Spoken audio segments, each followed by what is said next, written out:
Olá, boa noite, sejam muito bem-vindos a mais um episódio do podcast Saúde Pélvica em Foco. Eu me chamo Vera Guiar, sou fisioterapeuta na Clínica Bienetri, especialista em oncologia, e hoje nosso podcast será sobre câncer de mama.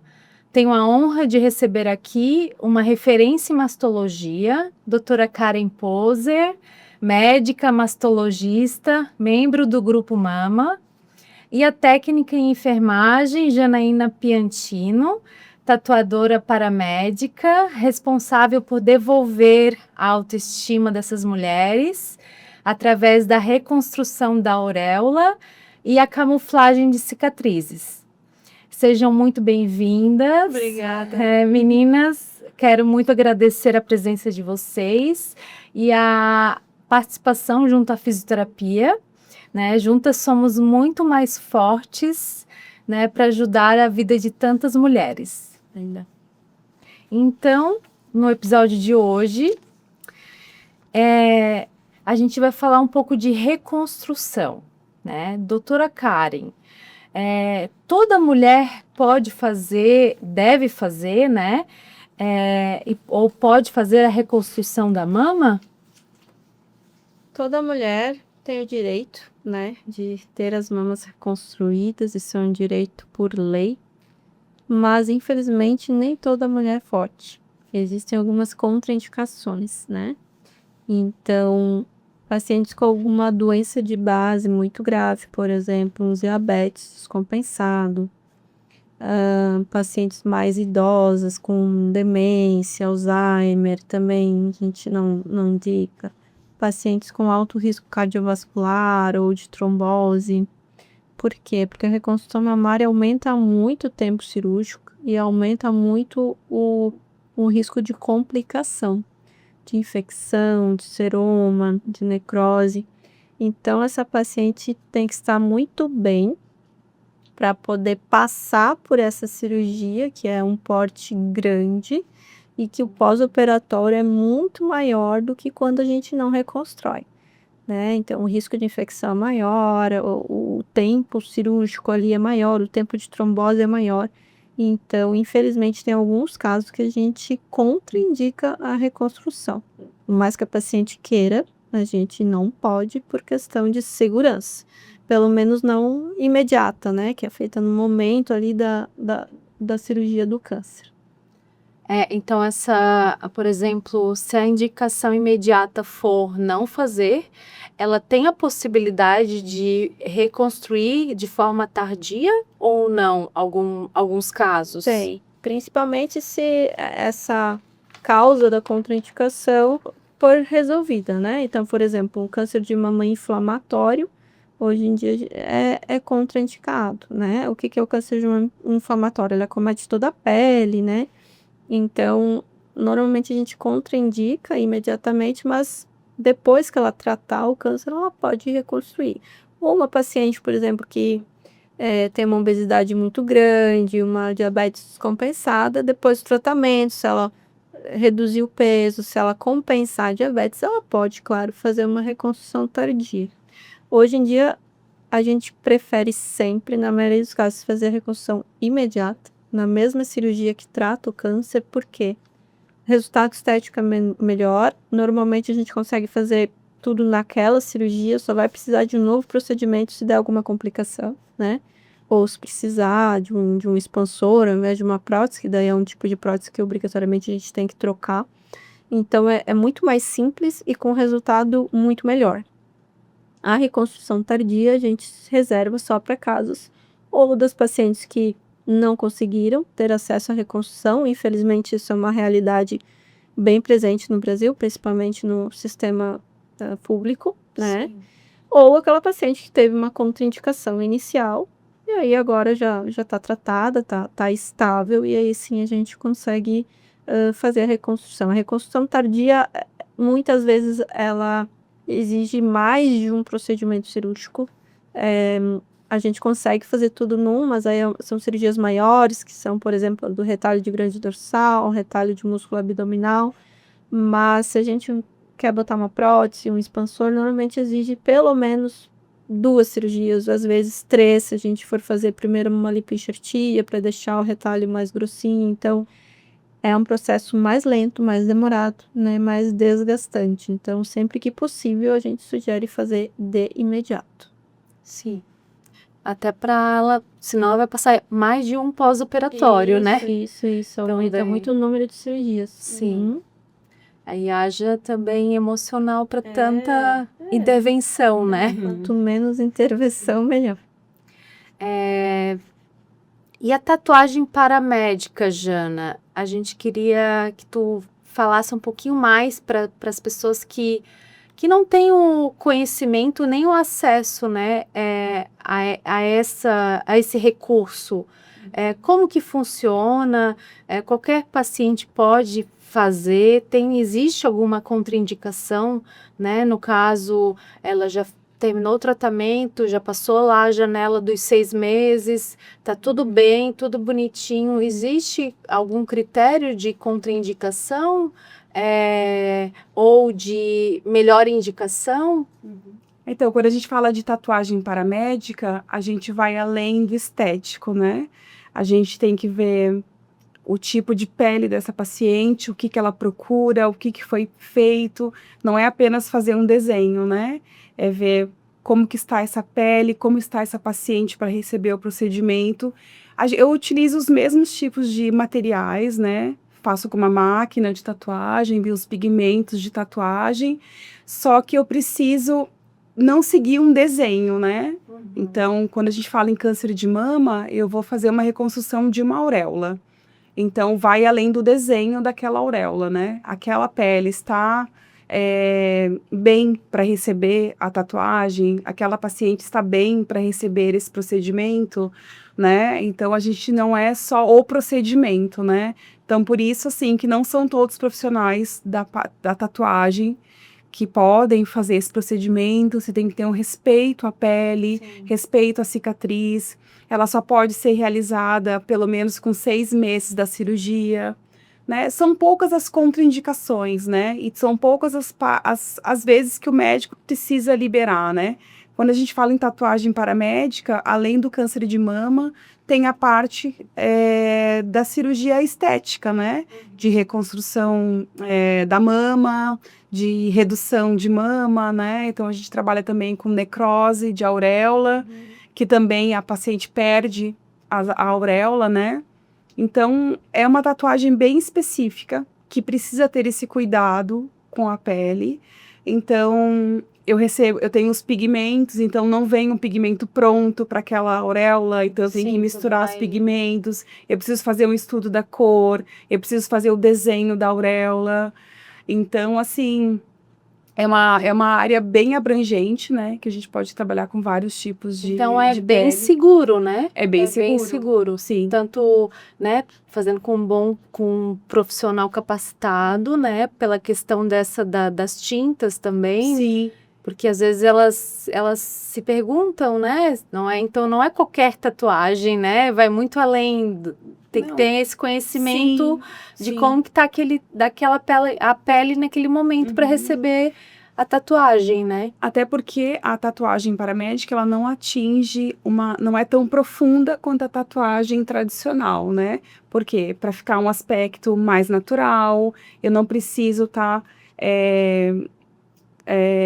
passando muitas camadas de tinta, né? Então, é um procedimento que é rápido, não é tão demorado. Então, são camadas de tintas mais sutis, né? É um trabalho que é feito em conjunto com a paciente.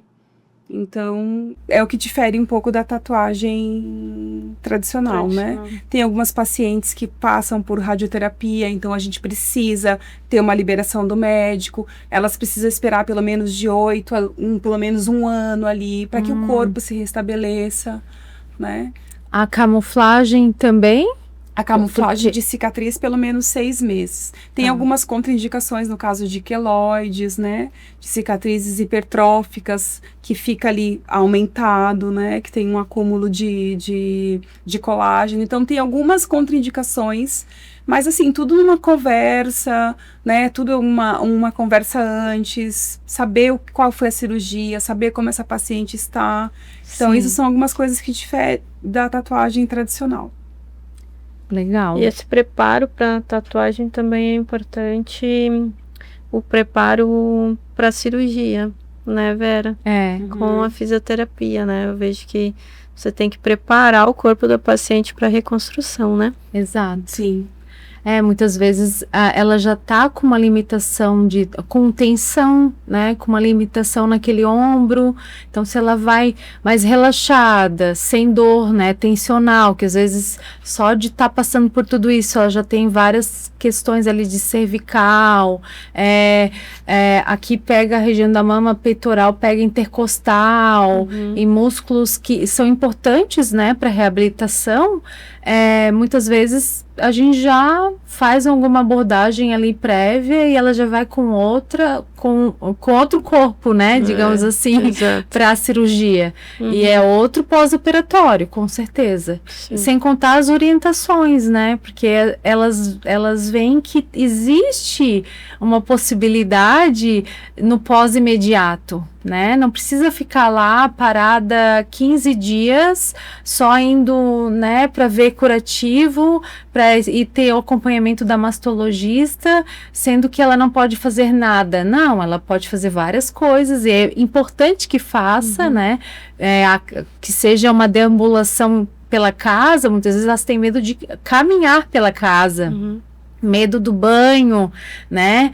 Medo de sempre Movimentar o de braço. movimentar o braço, de botar e tirar o sutiã pós-operatório, né? Que sempre precisam de ajuda. No início realmente precisa, mas aos pouquinhos eu vou desconstruindo, né, esse medo. E isso começa lá no pré-operatório. É muito importante. E uma coisa que eu queria te perguntar, Jana, como que é a reação dessas pacientes no momento que você finaliza, né, o procedimento, a tatuagem, quando ela se olha no espelho?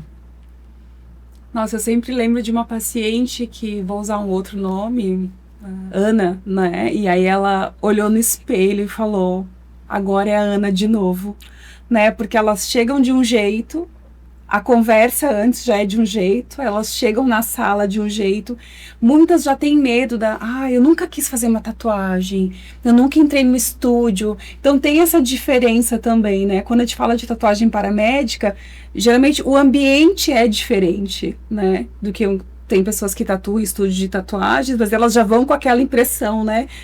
Ouvindo rock, no estúdio de tatuagem. E quando você vê que você leva para um outro lado, que você leva mais na leveza, né? Então, quando elas se olham do resgate da autoestima, então quando elas se olham no espelho e veem que tem um corpo completo. Essa é bem a percepção que eu tenho de que há um corpo completo ali, né? É bem emocionante. Vejo que você se emociona de lembrar. Sim. Inclusive, a gente podia mostrar um pouquinho do teu trabalho, né? Que é bem visual. Sim, é bem visual. Acho que temos aí. Pode falar no momento da... Pode, Tá.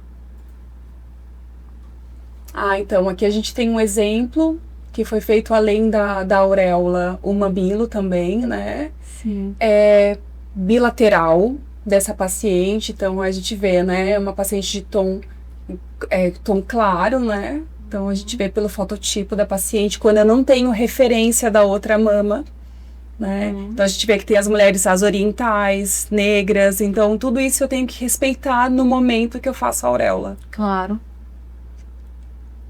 Nossa, então essa é unilateral, é uma tatuagem unilateral. Então o que acontece? Eu faço a auréola e eu vou sempre olhando a outra, né? quando tem uma auréola preservada. Então eu vou olhando e tento fazer o máximo possível. Eu já sou artista visual também, já trabalho com arte há bastante tempo, tenho a arte na minha vida, assim, como cura mesmo, né? Então é o que eu tento levar para elas, né? Que tudo pode ficar mais colorido. Então essa foi feita a auréola e um mamilo. Essa é uma unilateral, né? Então a gente vê que às vezes tem um enxerto ali, né, que tem um retalho. Então a gente também tem que orientar de que às vezes o tom, por isso a importância do retorno. Geralmente as tatuagens de auréola eu marco um retorno, né? Então pra gente ver essa diferença que fica por ali não ser uma pele. Geralmente é um retalho das costas, da parte interna da coxa. Então não é um tecido mamário, né? Sim. Ali tá sangrando um pouquinho, que eu tinha recém feito, assim. E é bem controlável, assim, esse sangramento que ocorre, né? Sim. Se eu fizesse com uma tinta preta, se fosse uma tinta escura, não apareceria tanto. Sim. Mas geralmente eu uso um tom bege, um tom marronzinho claro. Então, às vezes, aparece. Todas essas são recém-feitas, assim, né? Fica perfeito o mamilo, né? O jogo de sombras ali. Essa é uma parte. Essa anterior foi uma necrose. Necrose de auréola. De auréola. Ter uma mama maior. Aí tu fez uma camuflagem? Então, na verdade, ali eu só delimitei os pontos, né? Eu primeiro faço o desenho, faço a marcação. Acho que pode passar. Essa é a outra mama da paciente da primeira, que também foi bilateral, né? Então, essa foi uma queimadura de uma paciente. Então, assim, vai além do câncer, né? Nossa. Ela teve uma queimadura com 4 anos de idade. E eu fiz a reconstrução dela, ela tinha uns 45, assim, mais ou menos. Incrível. A vida inteira, né? A vida inteira, sim. Então, existem algumas possibilidades. Então, assim, tem até um médico que eu trabalho que ele diz a mama é da paciente, né? Então, assim... Ela quis ressignificar. Sim, então a gente fez uma tatuagem, eu trabalho com tatuagem também. Então, às vezes, muitas vão fazer a auréola e fazer o nome do neto, fazer uma florzinha. Então, eu trabalho também com isso, assim, né? Porque o corpo é dela. Às vezes é uma gratidão que ela quer expor, né? De alguma forma ali. Então, essa ali anterior eu fiz a auréola, né? A auréola direita foi refeita, né? E a gente só fez as tatuagens. Então, a cicatriz, tanto pode ser feito a camuflagem, né? A cicatriz não vai sair dali, vai suavizar um pouco. Mas também pode ser feito com um desenho também, né? Muitas, assim, preferem. Era uma paciente bem moderna, assim, gostava bastante de tatu. Então, essa eu tenho as duas mamas, foi unilateral. Então, eu faço o estudo da cor ali, vou misturando e vou colocando na pele, deixo secar um pouquinho. Então, o procedimento muitas vezes é rápido, demora um pouco mais essa conversa, o desenho, o estudo da cor, né? Então, essa é a mama tatuada e a mama preservada. É bem clarinha a auréola dela, né? É bem um respeito, assim, ao tom de pele, né? Sim. Fica perfeito, né? Isso. Essa ali eu tinha feito o desenho primeiro, né? A gente fez a auréola e depois atrapalha um pouquinho o tom, né? Da tela, mas eu tinha feito o desenho do mamilo para ver como que ia ficar, né? Então essa foi preservada. Geralmente eu faço ao redor, né? Porque quando faz a reconstrução, quando vai fazer a recolocação, às vezes fica um pouquinho falhadinho. Então, geralmente eu tatuo as duas. Mesmo sendo unilateral, eu faço o procedimento nas duas mamas. Sim. Essa também foi uma necrose. Ela perdeu uma mama. Perdeu uma auréola. A outra eu só fiz um pequeno retoque ali. Essa é uma cicatriz, uma cobertura de cicatriz, de abdominoplastia e do umbigo também. Há essa possibilidade, né, de fazer também. Daí a camuflagem, a camuflagem de cicatriz. Excelente. Muito bom. Perfeito. Então, agora falando um pouco de sexualidade, né? Doutora Karen, a sexualidade hoje é um pouco, às vezes é algo que fica ali silencioso, né? No nosso consultório. Sim. Elas demoram algumas bloqueiam isso, né? Ou elas ficam com esse medo, muitas têm uma dificuldade, né, bem grande de retornar, né, à vida sexual. Quais são as principais queixas, né, que elas trazem hoje nesse assunto? Ou isso é algo que a doutora tem que chegar lá e abordar? Como que chega essa questão mais... Infelizmente a sexualidade é muito pouco abordada, tanto pelos pacientes quanto por nós médicos, né? A paciente está tão envolta no tratamento, buscando a cura, que isso é deixado de lado, infelizmente. Então, tanto a questão de sexualidade, da questão da mama, né, da feminilidade, quanto da genitura urinária. Então, quando a mulher passa por uma cirurgia mamária, em que ela perdeu a mama, fez reconstrução, isso afeta muito a feminilidade dela. Isso já era um bloqueio ali, né? Então, essa é a primeira parte da sexualidade que elas raramente falam. Às vezes, as mais jovens comentam se tem alguma coisa incomodando, como, por exemplo, não ter auréola, não ter um mamilo, né? Ter uma assimetria das mamas, alguma coisa que não ficou legal na reconstrução. Mas a maioria não fala no quesito sexualidade, né?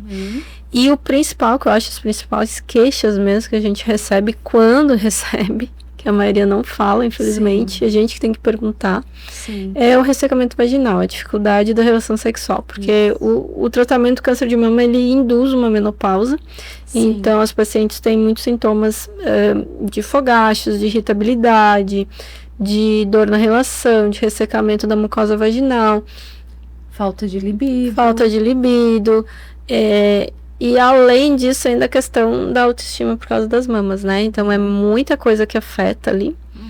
E a maioria não fala.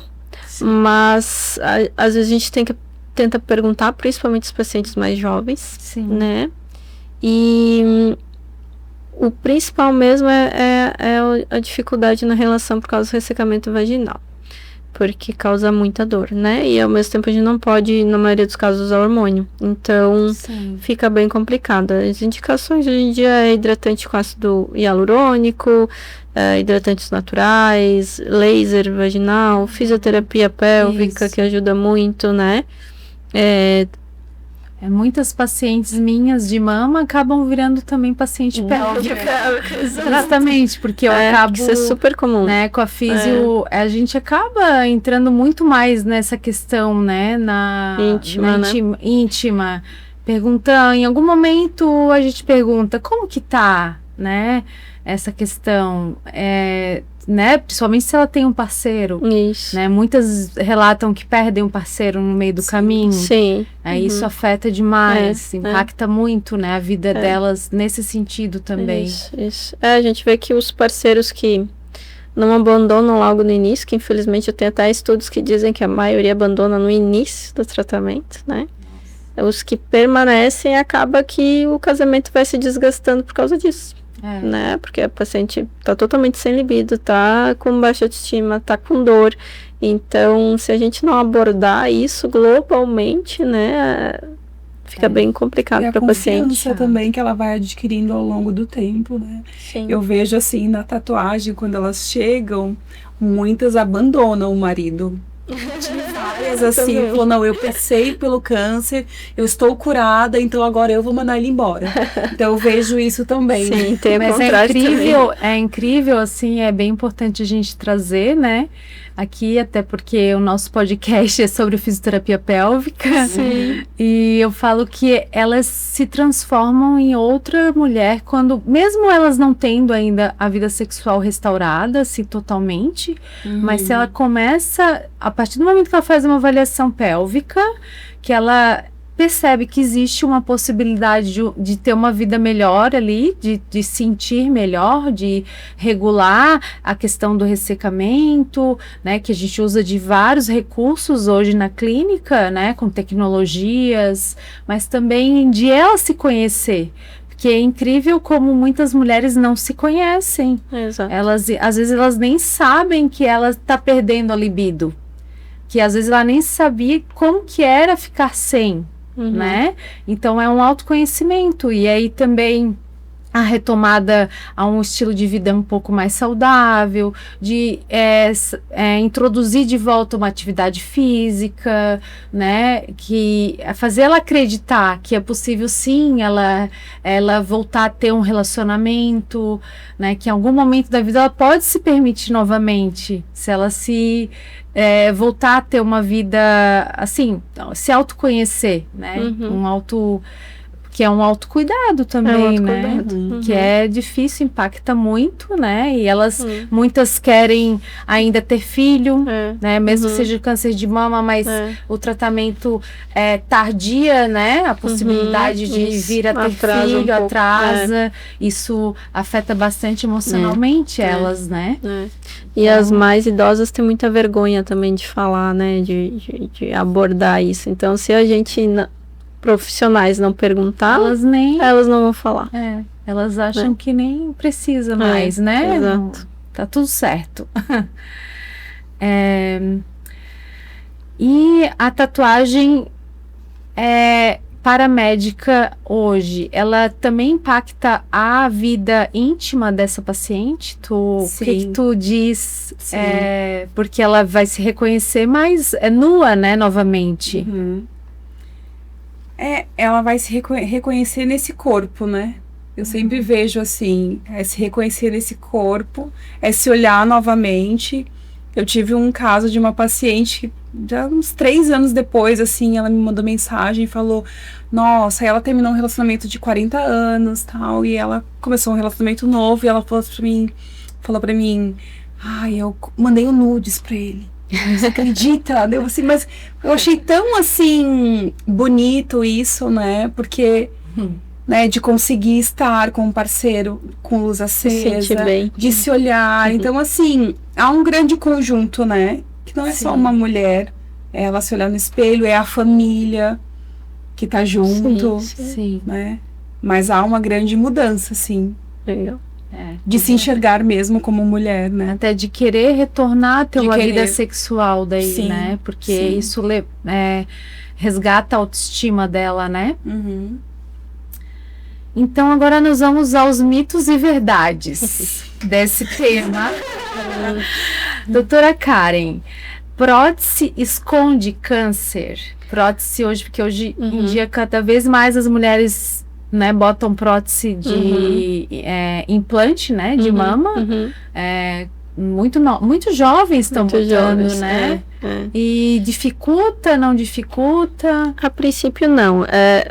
Na mamografia pode dificultar, mas para isso existe inclusive uma incidência especial para as mulheres que têm prótese, que a gente chama de incidência de Eklund.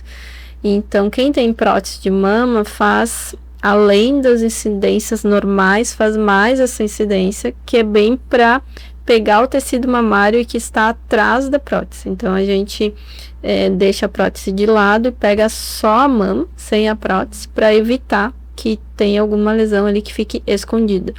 Isso na mamografia, mas assim, a princípio em ultrassom, em ressonância, a gente consegue avaliar toda a glândula mesmo com a prótese, independente se ela é pré ou retropeitoral. Mas sim, em algum caso em mamografia sim, mas com isso a gente já resolve com essa incidência especial. Interessante. E o exercício ajuda ou não ajuda hoje no tratamento do câncer em geral, né? Porque eu acho que não só no de mama, mas eu vejo que qualquer câncer Atividade física sempre ajuda. Para tudo. Existia muito, né? Eu acho que nem em época de faculdade ainda, não se mexe. Isso. O paciente câncer é contraindicado. Isso. Não pode fazer uma mexer, não pode drenar, não pode, né?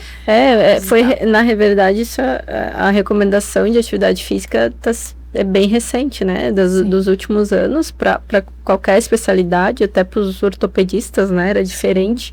Hoje em dia a recomendação é sempre mexer, sempre em movimento. Sim. Então, o que a gente sabe hoje em dia, tanto antes, durante o tratamento e após, tem que fazer atividade física. Atividade física vai dar maior conforto no pós-operatório, vai reduzir o risco de lesões, de fibrose, de dor, de trombose. E a longo prazo reduz o risco de uma recidiva do tumor, se o tumor voltar, reduz o risco de ter um novo tumor, não só de mama, mas de intestino e de qualquer outro tipo de câncer. Vai ajudar a paciente a se manter no peso ideal, porque a gente sabe que sobrepeso ou obesidade é um dos principais fatores de risco para o câncer voltar, né? Então, se ela faz atividade física regular, ela vai processo inflamatório do corpo, né? Tudo isso indica, né?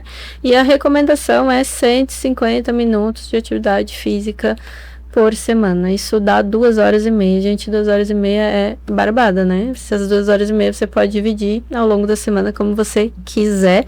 E tem que ser uma atividade física moderada, intensa, não é para ficar ali caminhando, passeando. Tem que cansar, tem que suar, né? Puxar ferro. Isso. E associar, né? Atividades de força. Que nem você falou, puxar ferro, musculação, pegar peso, né? Atividade de resistência, treinamento funcional, crossfit, alguma coisa assim.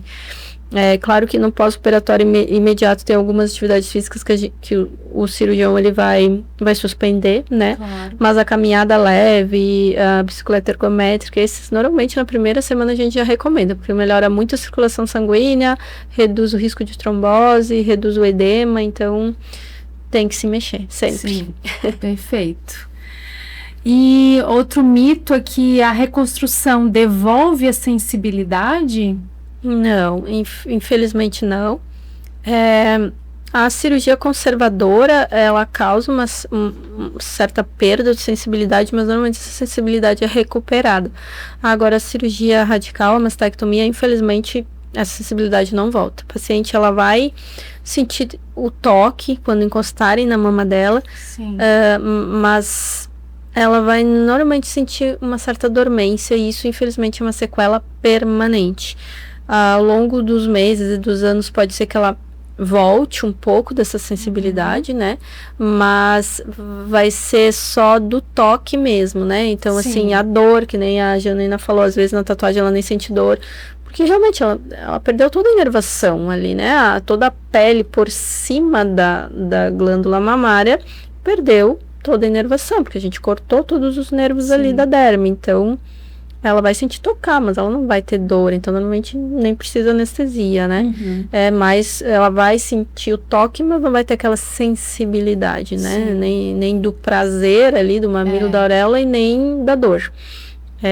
E a cirurgia conservadora pode ficar um pouco de dormência crônica, mas normalmente nos primeiros meses e depois recupera totalmente. A única coisa que fica sempre é a dor crônica, né? Por mais que faça fisioterapia, é uma cicatriz. A gente sabe que cicatriz mudou a pressão atmosférica, tá um tempo para chuva, tá frio, vai sentir uma ferroadinha, uma dormência, que é só um desconforto leve. O problema maior disso que eu vejo é que a paciente associa com o tumor. Ela tem medo de estar com alguma coisa. Isso. Então, eu sempre digo, dor tu sempre vai ter. Vai ser leve, vai ser cada vez menos frequente. E a primeira coisa que tem que entender é que não tem nada a ver com o tumor. Né? E vai passar.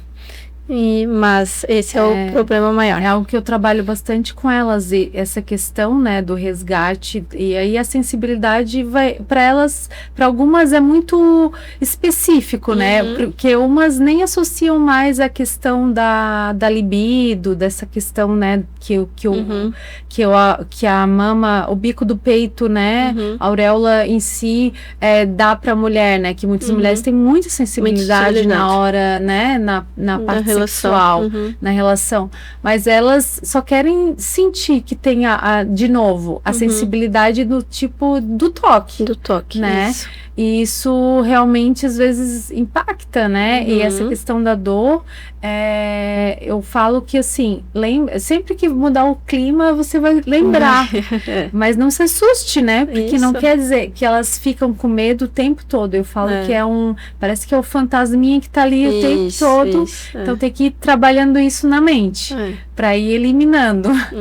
Que é um medo, acho que fica acompanhando por muito tempo. E às vezes é um né? desconforto bem leve. Ela não tá nem incomodada com a dor. Ela está incomodada se é o câncer ou não, né? Então esse é o primeiro que elas têm que entender, que não tem nada a ver com o tumor. Sim. Muito bom. Então, muito obrigada por mais esse episódio com vocês. Foi ótimo, né? Espero poder ter mais conversas como esta, né? Que a gente possa aí acrescentar e impactar mais vidas, né? Com o nosso trabalho, cada uma, né? Se ajudando e fazendo a diferença. Que acredito que aqui todas trabalham com o coração, né? A gente sente em cada palavra, em cada ato, né? Seja através de uma intervenção, seja através de um acolhimento, né? E é isso. Muito obrigada. Obrigada também, foi um prazer.